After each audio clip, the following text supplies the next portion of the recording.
semanas o hace unos días atrás, el Señor nos compartía, nos enseñaba, nos ministraba respecto de ciertos atributos, de ciertas características que tenía que tener una iglesia fundamentada en la palabra, una iglesia, nos enseñaba el Señor, una iglesia que va por el perdido, una iglesia que exhorta a los miembros, a los hermanos, una iglesia que nace, que se fundamenta en el corazón de Dios, en el corazón de la palabra. Y yo pensaba durante estos días, y venía a mi mente un episodio mientras Juan el Bautista está encarcelado. Usted probablemente recuerda la historia. Juan es tomado prisionero, y en medio de esos días seguramente oscuros, de dolor físico probablemente, hay una convicción en el corazón y en la mente de Juan el Bautista. Él sabe que está a punto de morir. Él sabe que es altamente probable de que su cabeza en las próximas horas ruede en medio de el circo que ha montado Herodes. Pero junto con aquella convicción también hay una necesidad en el corazón de Juan. Juan es encarcelado, dice la historia, y comienzan a llegar mensajes, avisos o noticias de las cosas que el maestro está haciendo en las calles, de cómo está sanando, de cómo está predicando la palabra, cómo está alcanzando el corazón de necesitados. Y surge probablemente, creo yo, la necesidad en el corazón de Juan sabiendo que son sus últimas horas, irse a la presencia del Padre con la convicción de que ha pavimentado efectivamente el camino al Mesías, al Hijo de Dios.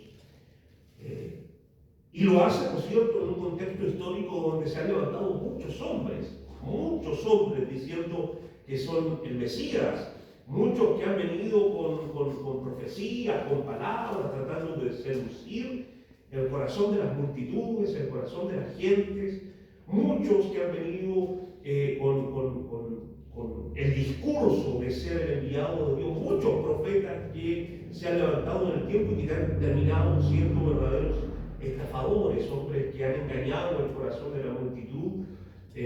Recuerde usted Gamaliel dice, bueno, si esto es verdaderamente de Dios, entonces esto prevalecerá.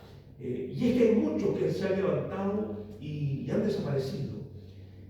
Y en medio de ese contexto histórico, en medio de ese contexto social, probablemente Juan siente la necesidad de regresar a los brazos del Padre con la convicción del trabajo cumplido.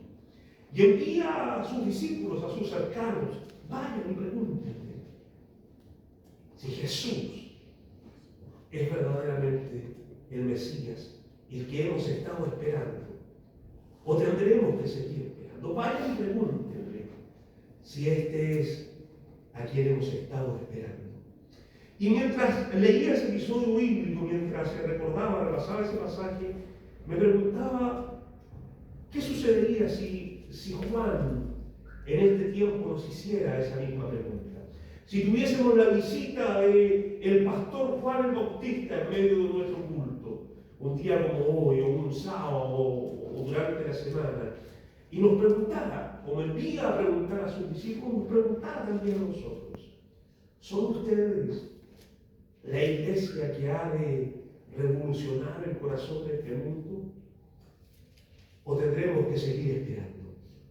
¿O la sociedad tendrá que seguir esperando que se levante otra congregación, otra iglesia, otra célula, otra corporación, otro ministerio? Son ustedes la iglesia que el mundo ha estado esperando, o que incluso el propio corazón de Dios ha estado esperando para tiempos como estos.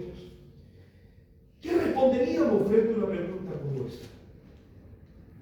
Suena una pregunta desafiante, suena una pregunta perturbadora, pero mucho más allá de que sea una pregunta perturbadora o desafiante o confrontacional, Lo cierto que también es un desafío a tomar.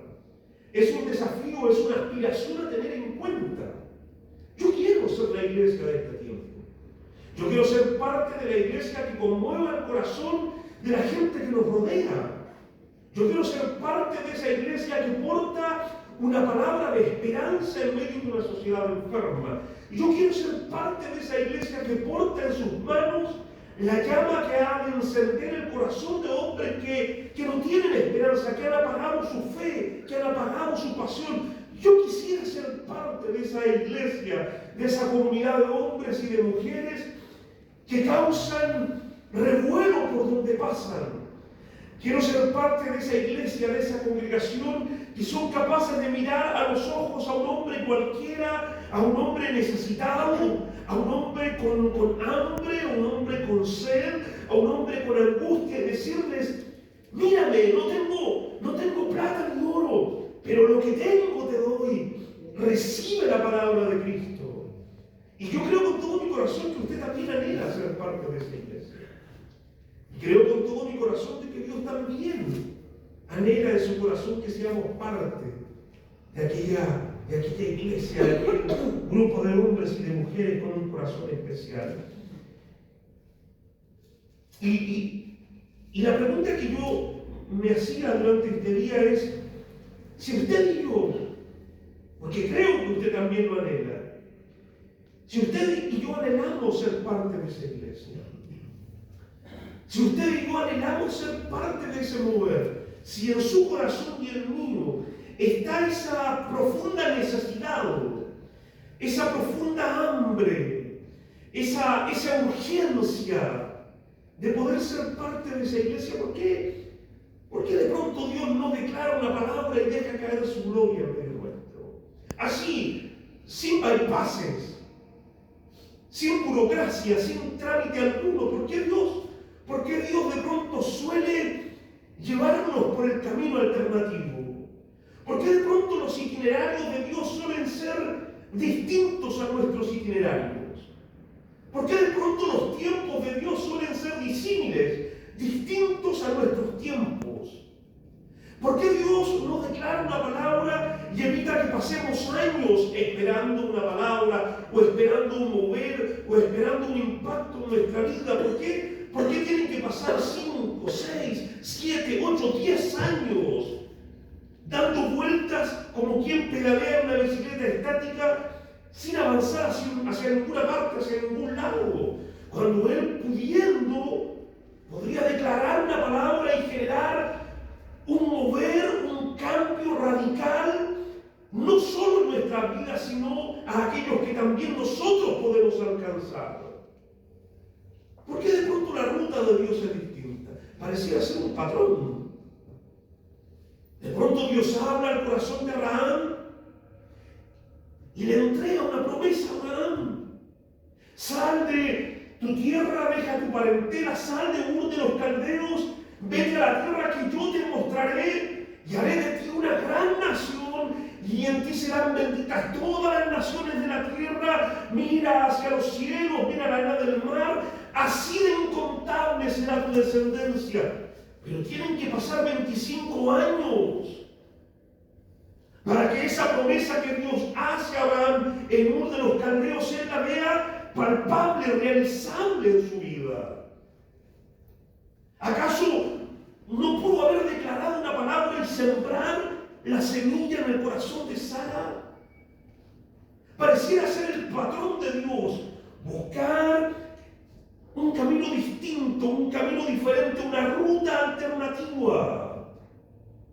Cuentan los historiadores, cuentan los hombres que se han dedicado a estudiar la cartografía de la historia, de la escritura, que la ruta entre la salida de Egipto hasta llegar al borde del Jordán para llegar a Jericó era un tráfico que nos demoraba más de 30 días o de 3 meses. Teniendo en cuenta que la multitud era de alrededor de 5 millones de personas. ¿Por qué caminar durante 40 años en el desierto cuando la ruta directa, hermanos míos, era en cuestión de meses, de días de llegar a la tierra prometida. Pero Dios de vuelta muestra un patrón distinto y cambia el itinerario y los lleva durante 40 años dando círculos en medio del desierto. ¿Por qué? Dios de pronto habla al corazón de Samuel y lo envía a la tierra, a casa de Isaí para poder ungir a un nuevo rey que ha de liderar al pueblo de Israel. Un rey conforme al corazón de Dios. Pone su mirada en el corazón de David y todo parece, hermanos míos, todo parece comenzar a unirse, a tejerse a la perfección en la vida de David. Pasa de ser el pastor de las ovejas a de pronto ser ungido, acto seguido a transformarse en un héroe de guerra para el pueblo de Israel.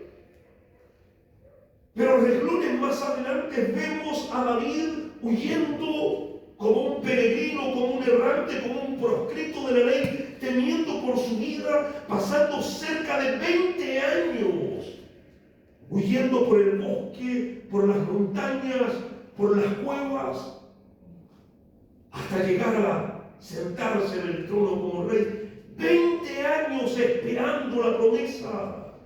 ¿Por qué? De pronto Lázaro enferma, la fiebre comienza a subir, Marta y María toman la carta ganadora. Vayan donde nuestro mejor amigo, donde el Maestro, donde Jesús, para que venga a sanar a nuestro amigo, a nuestro hermano. Jesús ha compartido el pan en la mesa de Lázaro, de Marta y de María. La casa de Lázaro, de Marta y María se ha transformado en un punto de encuentro, en un lugar de refugio, en un lugar de descanso para el Maestro. Se ha sanado a los leprosos, se ha restaurado a ciegos anónimos, se ha restaurado la vida de hombres que han salido a mi encuentro sin siquiera regresar a agradecerle al Maestro. ¿Cómo no va a hacer un milagro nuestro hermano? Y de pronto el Maestro cambia de itinerario. Y en lugar de ir a la casa de Lázaro, va a otro lugar totalmente distinto. Y tarda 4 días. ¿Acaso no pudo declarar una palabra como lo hiciese con el hijo o con el sirviente del centurión romano? Di la palabra y mi siervo será sano. ¿Acaso no pudo solo declarar la palabra y restaurar la vida de Lázaro?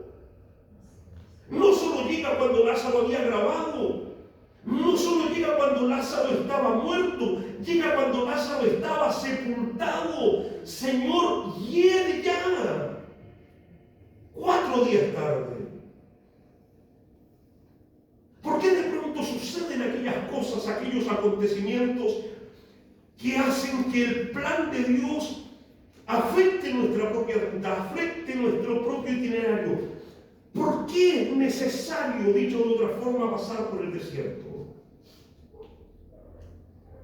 Abraham debió pasar 20 años vagando por el desierto, hasta llegar a ver la cuna con el bebé llorando ahí cada mañana. David tuvo que pasar su propio desierto en medio del bosque, proscrito, escondido, con el ejército de Saúl susurrando a sus espaldas. ¿Por qué es necesario el desierto?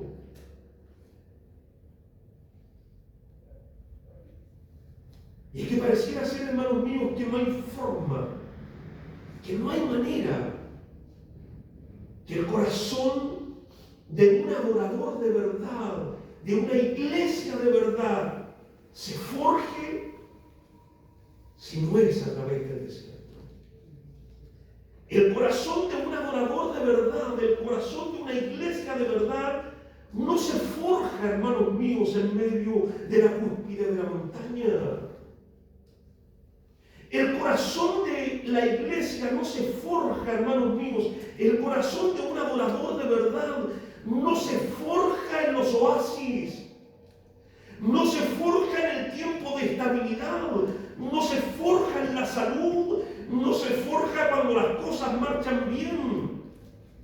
El corazón de un verdadero adorador, el corazón de una iglesia que ha crecido, que ha moldeado su corazón conforme al propósito de Dios, se forja en el desierto. Cuando pasamos por el desierto, el pueblo de Israel sale hacia la tierra prometida, camino al desierto, luego de pasar 400 años de esclavitud. Y Dios habla al corazón de Moisés acá en el libro de Éxodo, en el capítulo 14 en adelante, usted lo puede leer luego con más calma.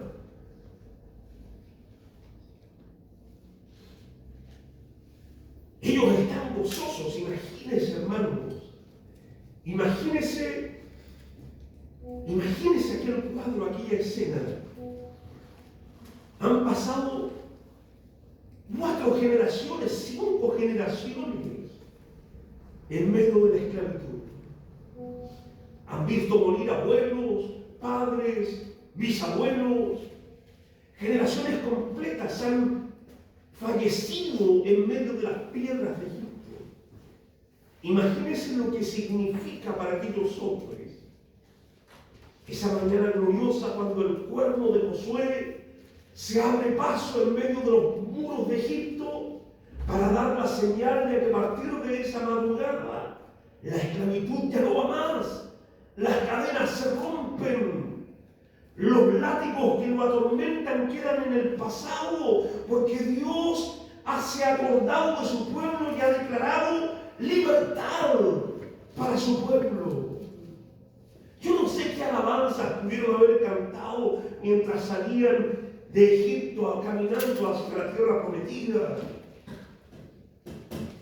Pero me imagino que habían voces de júbilo, cánticos de alegría, había regocijo, había jolgorio, había cántico de triunfo, había una pasión desbordante, había un éxtasis en medio del pueblo. Imagínense toda esa multitud adorando, agradeciendo el corazón de Dios. Sin embargo, llegan al mitad del desierto y se encuentran con el Mar Rojo. La primera gran prueba. Y mientras iban de camino, Dios endurece el corazón de Faraón. Faraón ensilla a sus caballos, llama a sus generales, a su ejército, a sus capitanes, a sus soldados. Suena la trompeta, qué sé yo, comienzan a armar un zafarrancho para ir en búsqueda del pueblo que se ha hecho hacia la libertad. Los traerían de nuevo a Egipto y darían muerte seguramente a los líderes y los someterían a una esclavitud aún mucho más severa. Y lo que era un cántico, hermanos míos, de alabanza, lo que era un cántico de júbilo, lo que era un cántico de gozo, de gratitud, mientras las cosas iban bien, mientras había la certeza, la convicción de que caminaban hacia la libertad, lo que hasta ese minuto era un cántico de plena dicha. Bastó que escucharan los carros de Faraón que comenzaban a sonar a sus espaldas para que esa alabanza comenzase a transformarse en un grito de angustia, en un grito de desesperación, en un grito de queja, en un cántico de protesta. ¿Acaso le dicen a Moisés, no habían cementerios, no habían sepulcros en Egipto que nos ha sacado a morir al desierto en medio del mar? ¿Acaso no había mejores condiciones para morir en esclavitud? Imagínense, hermanos míos. Porque la adoración verdadera de una iglesia verdadera no se mide, no se pondera cuando las cosas van verdaderamente bien. Como lo hemos dicho en otras ocasiones, como lo dicen los hermanos, Es relativamente fácil, es relativamente sencillo decir: el Señor es mi pastor y nada me faltará, cuando la verdad es que nada falta. El desafío, hermanos míos, es tener un cántico de alabanza, es tener un cántico de gratitud cuando aún las cosas no resultan como nosotros quisiéramos que resultaran. Tener un cántico de alabanza, un cántico de gratitud, hermanos míos, cuando no ves la respuesta que estás esperando. Tener un cántico de gratitud, un cántico de alabanza que denota nuestra dependencia de Dios, porque eso es la adoración, es decirle a Dios: yo no dependo de mí mismo, yo reconozco en ti que tú tienes el dominio, que tú tienes el reinado, que tú eres soberano. El salmista lo refleja de una manera poética, maravillosa. Él dice: encomienda a Jehová tu camino, espera en Él y Él hará. Pero el pueblo de Israel, hermanos míos, entra en aquel conflicto, en aquella confrontación. Se aflige, se angustia su corazón. Y algo extraordinario sucede.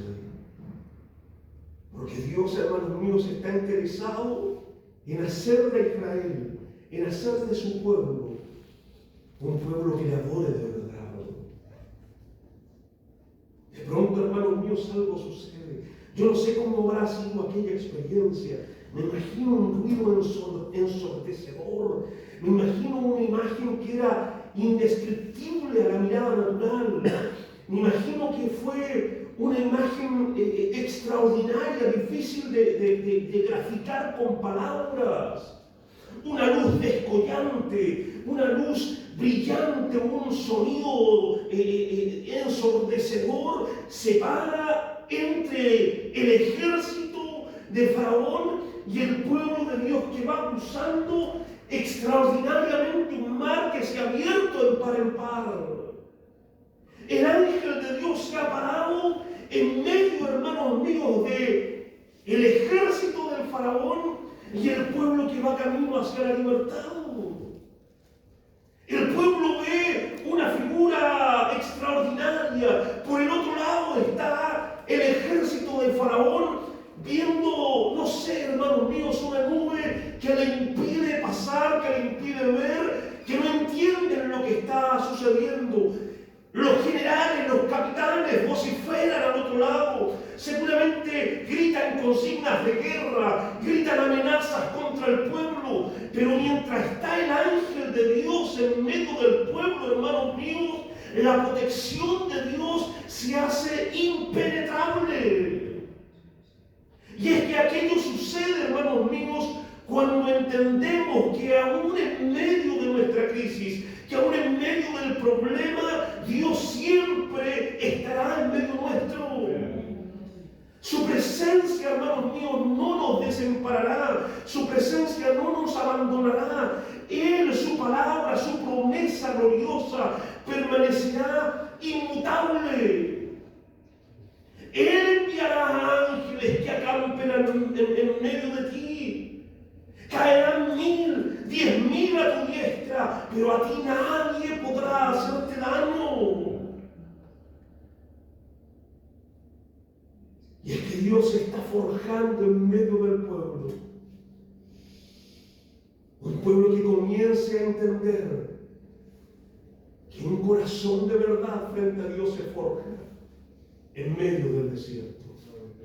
Hay un episodio, hermanos míos, probablemente uno de los episodios más tristes, creo, en la Escritura.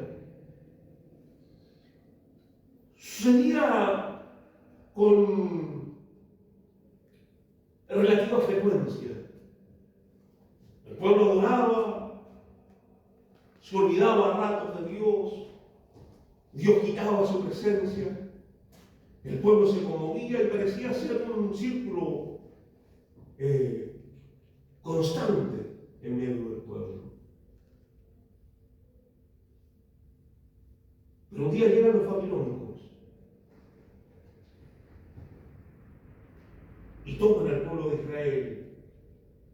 y lo llevan nuevamente al esclavismo. Y hay tristeza en el corazón del pueblo. Y hay algo, hermanos míos, que a mí me conmueve de las cosas que hace el pueblo en medio de aquel escenario de frustración, de dolor, de frustración, de desánimo.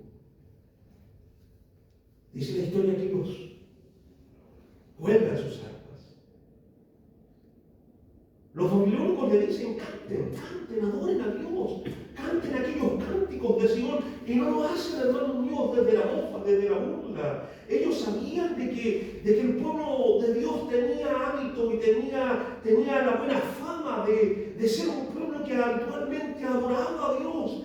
Y los cánticos seguramente se habían masificado en medio de los pueblos. Y los babilónicos le dicen: canten, canten sus cánticos de Sion, adoren a su Dios.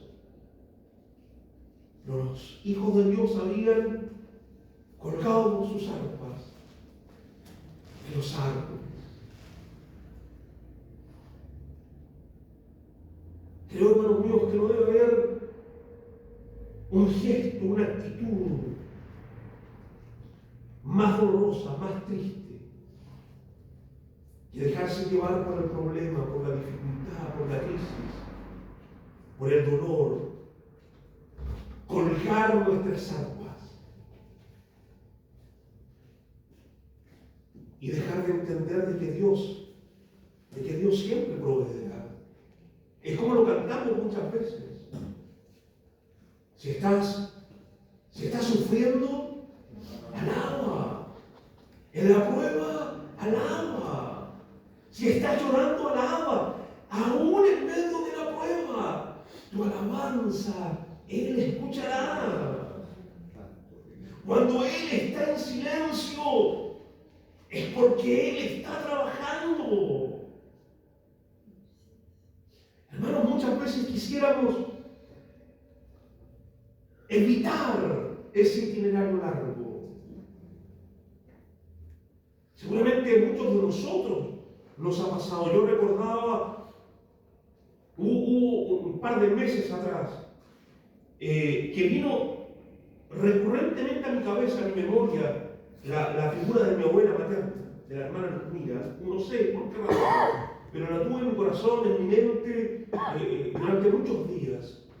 Y hoy me recordaba nuevamente a mi abuela, una mujer que amó al Señor con mucha pasión, muy sabia, con muchos consejos, y que yo probablemente hubiese querido haber tenido esos consejos ya también grandes. Una mujer que tuvo una experiencia de vida que hace entender la fe de una manera distinta. Y yo recordaba hoy día nuevamente a mi abuela, sus últimos años frágiles, producto de su enfermedad, de su cáncer. A veces quisiéramos que Dios tome acciones distintas. Si el final ha de ser el mismo, ¿por qué no evitar ese tiempo de sufrimiento, de vulnerabilidad, de fragilidad? Me acordaba del abuelo de mi señora, el hermano Floridor. Una vez, ya cuando estaba avanzado en su enfermedad, él me dijo: yo quisiera partir ahora, con mi cabeza lúcida, digno. Eso de que me estén llevando al baño es indigno. Pero de pronto Dios, inentendiblemente para nuestra razón, para nuestra lógica, utiliza caminos distintos. Utiliza caminos que escapan a lo que nosotros entendemos, a que nosotros incluso quisiéramos. Y es que el corazón de un hombre no se forja, hermanos míos, ni en nuestros tiempos, ni en nuestros modos, ni en nuestros caminos con atajos, ni en nuestros caminos con alternativas. Quisiéramos muchas veces el camino con atajos, el camino fácil, el camino simple. Pero el corazón, en nombre de verdad de Dios, una iglesia que sabe adorar, se forja en el desierto. Lo decía el hermano Nelson cuando cantábamos esa alabanza, una alabanza. Digno, digno. Y llegará el día, hermanos míos, cuando, sin querer darnos cuenta, estaremos en la presencia de Dios y estaremos cantando. Digno, digno. Yo recordaba mientras hablaba el hermano Nelson ese episodio del libro Apocalipsis. Los ancianos mirándose entre ellos y diciendo, bueno, ¿y estos quiénes son? ¿Quiénes son estos? Estos son los que han sido lavados y redimidos por la sangre del Cordero. Y es que ¿cómo cantan como nosotros? ¿Por qué cantan así? ¿Cómo es que han aprendido a adorar? ¿Quién los capacitó? No pasaron por el curso de capacitación con los querubines, ellos no pasaron por la semana de capacitación, de inducción, con el coro angelical. ¿Cómo es que sus voces se compaginan tan bien? ¿Cómo es que sus voces logran tan armonía con el cántico celestial? Seguramente algunos de nosotros podrán decir, es que yo aprendí a orar en medio de la prueba. Cuando estaba en el hospital, cuando estaba en medio de esa casa arrendada con olor a humedad, cuando escaseó el trabajo, cuando me encerré en mi habitación y me puse a orar después de una crisis patrimonial, cuando quise dejar que mis hijos hicieran lo que quisieran porque me había cansado de orar, cuando di por perdido a mi hermano, a mi hermana y entendí que nunca llegaría a la iglesia, ese día incliné mi rostro y elevé una canción al Señor. Yo también he aprendido a adorar en medio del desierto. Yo también he dicho, digno, digno, en medio de la escasez económica, en medio de la enfermedad, en medio de la crisis, en medio del dolor. Yo no sé, hermanos míos, si Dios traerá una respuesta para cada uno de nuestros problemas. No lo sé. No sé, hermanos míos, si Dios hará el milagro que alguno de nosotros espera. Yo no sé si Dios sanará el cuerpo y revitalizará los huesos de mi madre, no lo sé. Yo no sé si dará nuevamente energía a las rodillas de mi padre, no tengo idea. No sé si Dios hará un milagro en el corazón, en la vida de mi hermana Ludovina. Me encantaría, hermanos, tener la convicción, la certeza que algún día veré a Abigail en medio nuestro, que veré a Nicole en medio nuestro, a Scarlett en medio nuestro. Lo anhelo con todo mi corazón, hermanos míos. Y no sé si Dios responderá todas y cada una de nuestras necesidades. No tengo aquella certeza. Es probable que así sea. Y es probable que en alguna de mis peticiones Él me diga como a Pablo, bástate de mi gracia. Pero aun cuando así sea, hermanos míos, tenemos que tener la convicción de que aún en la prueba, que aún en la debilidad, que aún cuando tengamos tristeza en nuestro corazón, debe haber una alabanza en nuestra boca, un cántico de gratitud, un cántico de alabanza. Él hará en su tiempo, en su forma, en su itinerario divino. Él hará. Será un mes, serán 40 años, no lo sé, pero Él hará. Será por el camino del atajo, será también con dolor, no lo sé, pero Él hará. Y no hay nada, hermanos míos, y no debe haber nada más extraordinario, no debe haber nada más garantista, no debe haber nada más seguro, hermanos míos, que entender de que cuando Dios hace, entonces su hechura es perfecta. Cuando Él hace, no deja margen, hermanos míos, de error. Nosotros nos equivocamos. Vaya y pregúntele usted a Abraham, que hasta el día de hoy hay conflicto producto de esa sutileza de querer ayudar a Dios. Pero cuando Dios, hermanos míos, interviene, entonces Él lo hace a la perfección. A la perfección. Terminan diciendo, hermanos míos, y termina diciendo el Salmo, cuando Jehová quisiera volver a la cautividad, seremos como los que sueñan. Y nuestra boca se llenará de risa. Y nuestra lengua de alabanza. Que esa sea nuestra convicción. Que esa sea, hermanos míos, la certeza que abrigue nuestro corazón. Yo creo con todo mi corazón, y así lo he venido creyendo, y así lo he venido orando en estas últimas semanas, que Dios tiene algo especial preparado para nosotros. Amén. Lo está urdiendo, lo está diseñando, y más temprano que tarde lo dejará caer. Amén. Por eso es importante, hermanos míos, es crucial que usted no deje de estar orando, que usted no deje de estar intercediendo, que usted no deje de estar clamando, que usted no deje de estar adorando, porque Él hará. Él hará. Así como están, por favor. Bendito Señor, te damos gracias una vez más por este tiempo en tu presencia. Señor, como lo hemos dicho en otras ocasiones, seguramente hay muchas peticiones en medio nuestro.